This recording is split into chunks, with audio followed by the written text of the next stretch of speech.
दोस्तों हम लोग बचपन से सुनते आ रहे हैं ना खेलम ना खेल लेते। जी हाँ दोस्तों, उसी बेस पर एक बार फिर से अपने देसी स्टार का एक सॉन्ग आ रहा है, न जाए देव। जी हाँ दोस्तों, बहुत ही बवाल गाना आ रहा है आप लोगों के बीच। तो स्वागत है आप सभी का एक बार फिर से अपने देसी स्टार समर सिंह की एक और बड़े स्पेशल सॉन्ग के। जी हाँ दोस्तों, तो वीडियो के अंत तक बने रहें, हम पूरी इन्फॉर्मेशन देने वाले हैं बिना देरी से। और उससे पहले आप लोगों से छोटी सी अपील, अगर देसी स्टार समर सिंह के फैन है और उनके हर एक छोटी से बड़ी अपडेट रखना चाहते हैं अपने पास, तो हमारे चैनल को करें सब्सक्राइब और बेल आइकन करें प्रेस, जिससे आपको हर एक छोटी से बड़ी अपडेट मिलती है अपने देसी स्टार समर सिंह की। वो ये बात कर लेते हैं इनके इस अपकमिंग सॉन्ग के। तो आप सभी को बता दूं कि अपने देसी स्टार समर सिंह के साथ एक बार फिर से खुशबू तिवारी ने इस सॉन्ग को गाया है।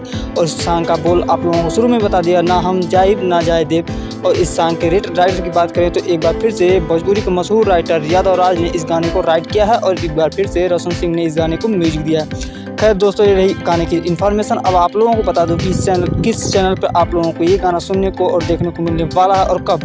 तो आप सभी को बता दूं कि तड़का भोजपुरी ऑफिशियल चैनल पर इस सॉन्ग को कल सुबह 6 बजे लॉन्च कर दिया जाएगा डायरेक्ट वीडियो वर्जन में, जिसका आप लोग शुरू में टीजर देख लिए। तो बहुत ही बवाल और स्पेशल सॉन्ग आ रहा है आप लोगों के बीच। तो बहुत बहुत शुक्रिया वीडियो को अंत तक बनाने के लिए। इसी तरह से लेटेस्ट न्यूज़ पाने के लिए हमारे चैनल को सब्सक्राइब करें और बेल आइकन प्रेस करें, जिससे आप लोगों को हर एक चीज़ मिलती है अपडेट।